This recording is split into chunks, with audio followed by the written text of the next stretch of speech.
de t'amener à comprendre que il y a plus que le meilleur ami à qui tu te confies. Et donc, quatrième point, pourquoi le Saint-Esprit est notre meilleur compagnon. Il est notre meilleur compagnon parce qu'il rend témoignage. Alléluia. Amen. Nous étions au troisième point le dimanche passé. Aujourd'hui, nous allons continuer à partir du quatrième point. Il rend témoignage. Le Saint-Esprit rend témoignage. Jean chapitre 15, le verset 26 et le verset 27. Le Saint-Esprit rend témoignage. Il est notre meilleur compagnon. Alléluia. Parce qu'il rend témoignage. Il rend d'abord témoignage de Jésus-Christ. C'est-à-dire, il dit qui est Christ. Alléluia. Ce qu'il est capable de faire, ce qu'il peut faire dans ta vie. Il rend témoignage de la grandeur de Christ, la puissance de Christ, la fidélité de Christ, l'amour de Christ à ton égard. Il dit, il rendra témoignage de moi. Il vous parlera de moi. Le Saint-Esprit nous parle de ce Jésus-Christ de Nazareth que nous n'avions pas connu, étant parole faite chair. Alléluia. Et donc le Saint-Esprit nous parle de Jésus. En d'autres termes, tel que le Saint-Esprit nous parle, c'est comme si nous avions vécu ce temps. Ou c'est comme si nous étions à cette époque où Jésus-Christ, la parole faite chair, est venu accomplir un ministère terrestre qui a été, j'allais dire, couronné par ce sacrifice à la croix de Golgotha. Et donc aujourd'hui, tu ne peux dire, je ne connais pas le Seigneur Jésus puisque je n'ai pas vécu son temps. Non, le Saint-Esprit en toi te parle de lui. Le Saint-Esprit en toi te fait vivre cette époque de la parole faite chair. Voilà pourquoi la Bible est là, la parole de Dieu étant présente, nous la lisons, nous la méditons, nous l'étudions et l'Esprit de Dieu nous aide à vivre véritablement ce temps miraculeux où Jésus-Christ de Nazareth, la parole faite chair, était sur terre afin d'accomplir un ministère puissant. Mais si je m'éloigne du Saint-Esprit, comment est-ce que je pourrais connaître Jésus-Christ de Nazareth? Parce qu'au-delà de ce que les hommes de Dieu disent, au-delà des enseignements, au-delà des prédications, au-delà des exhortations, il y a cette relation personnelle que tu dois faire avec Jésus-Christ de Nazareth qui est permise par le Saint-Esprit dans ta vie. Voilà pourquoi la Bible déclare que le Saint-Esprit rendra témoignage de moi. Jésus le dit, le Saint-Esprit rendra témoignage de moi. Quand le Saint-Esprit œuvre dans ta vie, tu ne doutes même pas de ce Jésus-Christ de Nazareth. Tu crois au sacrifice, c'est vrai. Tu n'étais pas présent, tu n'as pas vu le sacrifice accompli, mais par le Saint-Esprit, alléluia, t'appuyant sur la Bible, la parole de Dieu, alléluia, l'Esprit de Dieu t'amène à croire. L'Esprit de Dieu t'amène à avoir la foi par rapport à ce sacrifice qui a été fait par Christ. Peut-être que tu as oublié ses bienfaits. Peut-être que tu as oublié qui il est. Alléluia. Mais le Saint-Esprit dans ta vie te donnera les profondeurs de Jésus-Christ de Nazareth. Le Saint-Esprit dans ta vie te donnera de vivre, alléluia, la puissance de Jésus. Et le Saint-Esprit aussi, il rend témoignage. Il nous dit, il nous convainc. Alléluia. Il dit à notre esprit que nous sommes enfants de Dieu. Romains chapitre 8, le verset 15 et le verset 16. Nous n'avons pas reçu un esprit de servitude. Quand on parle de servitude, on parle d'esclavage. Alléluia. Amen. Mais nous avons reçu un esprit d'adoption. Et par le Saint-Esprit, celui en qui se trouve le Saint-Esprit, ce dernier est enfant de Dieu. Par moment, il peut arriver que le doute s'installe dans notre vie. Il peut arriver que nous soyons dans la confusion. Il peut arriver que nous soyons troublés. Alléluia. La Bible déclare dans le livre de Philippiens 4, le verset 6 et le verset 7. Ne vous inquiétez de rien, mais en toute chose, faites connaître vos besoins par des prières, des supplications avec action de grâce. Le verset 7 nous dit, afin que la paix de Dieu qui surpasse toute intelligence garde vos cœurs et vos pensées en Jésus-Christ de Nazareth. Alléluia. Et pourquoi le Saint-Esprit va rendre témoignage à notre esprit. Il parle à notre esprit. Il ne parle pas à quelqu'un. Il parle à notre esprit pour dire, toi, tu es enfant de Dieu. L'esprit de l'homme est là où le Saint-Esprit communique des révélations, communique la pensée de Dieu, communique la parole de Dieu. Il rend témoignage à notre esprit pour dire que tu es enfant de Dieu. Ressaisis-toi. Ne t'inquiète pas, ne baisse pas les bras, ne te décourage pas, ne tombe pas dans les pièges de l'ennemi, ne tombe pas dans les pièges du diable. Tu es enfant de Dieu, tu es enfant de Dieu. Et par moment, il dit quoi? Tu es un enfant de Dieu. En tant qu'enfant de Dieu, il ne faut pas avoir cette attitude ou ce comportement. Non. Pourquoi il parle à notre esprit pour dire nous sommes enfants de Dieu? Parce que ce qui fait nous, en nous, c'est notre esprit. C'est de l'esprit de l'homme que partent les pensées. Parce que le diable, par moment, va venir te dire que tu penses que Dieu t'aime? Tu penses que tu es enfant de Dieu? Avec ce qui se passe dans ta vie? Avec les situations que tu vis? Avec les situations que tu traverses? Ah oui. Toi, tu penses qu'il t'aime toujours? Non. Il ne t'aime pas. Il t'a abandonné. Il t'a rejeté. C'est là que le Saint-Esprit maintenant vient pour dire, hé, il ne faut pas écouter ce menteur-là. Parce que toi, tu es un enfant de Dieu. Le Saint-Esprit aussi rend témoignage de nous aux autres. Actes chapitre 10, le verset 19 et le verset 20. Dieu parle à Corneille. Dieu se révèle à Corneille. Le Saint-Esprit parle à Corneille et lui fait cas de Pierre. De qui est Pierre?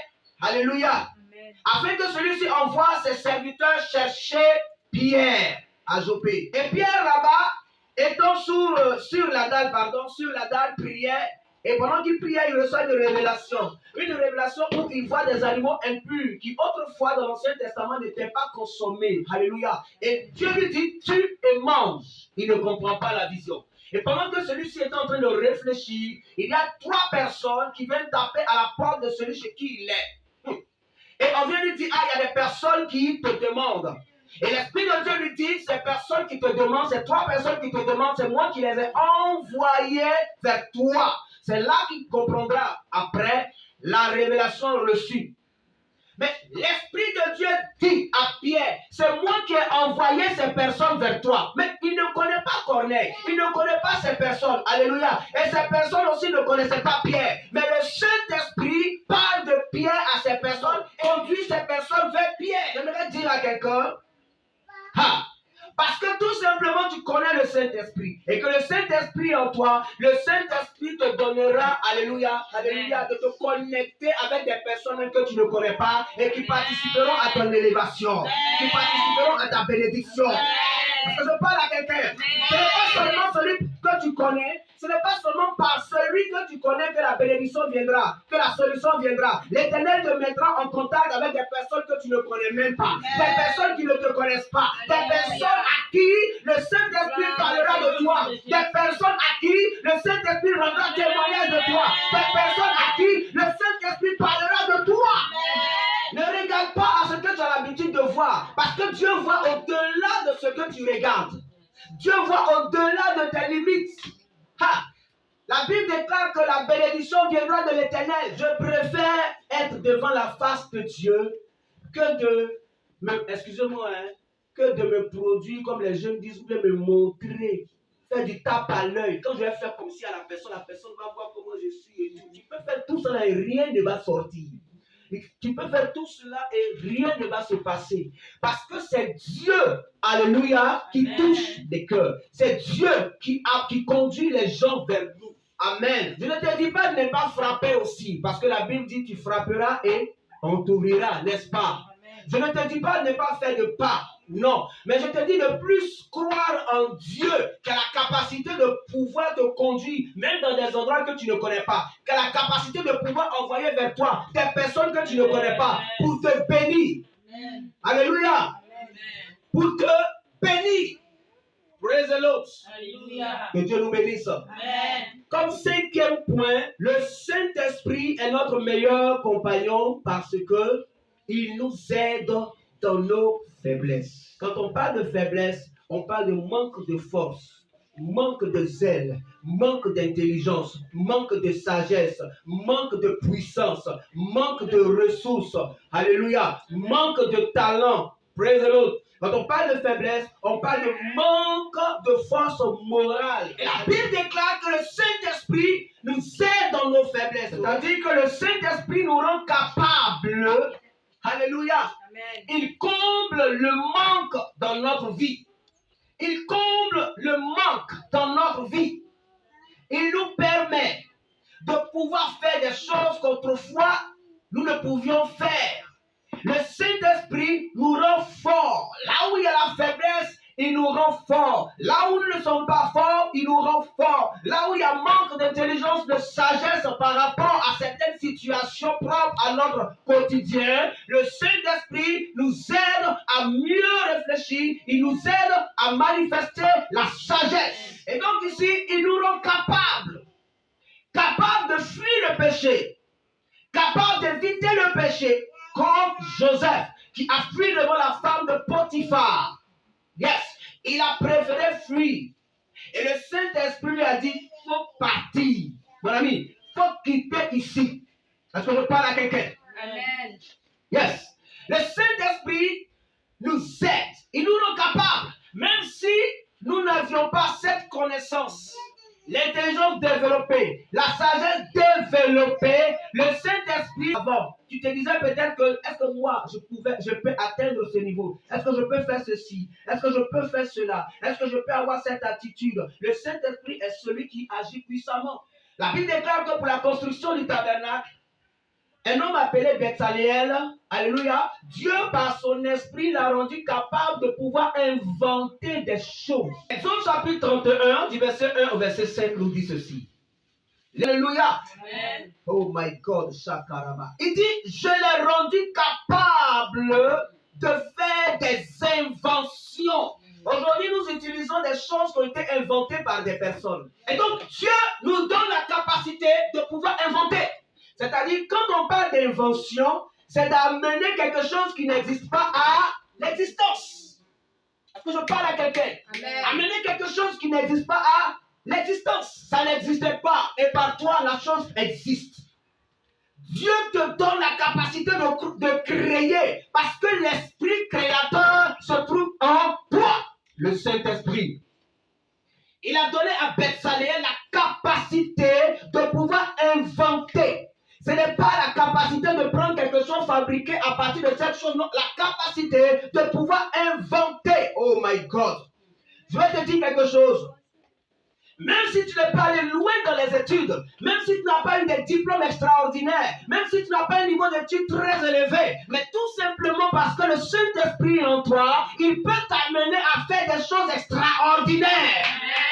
La capacité de pouvoir innover dans le domaine où tu es. Oui, la capacité, il ne faut pas seulement s'appuyer sur ce qui a été déjà fait, mais essaye d'entrer en toi-même et le Saint-Esprit te donnera de pouvoir créer des choses, de pouvoir faire des choses. Alléluia. La capacité de pouvoir changer ton entourage, la capacité de pouvoir changer ta situation, la capacité de pouvoir changer, alléluia, tout ce qui se fait autour de toi. Et il intercède pour nous.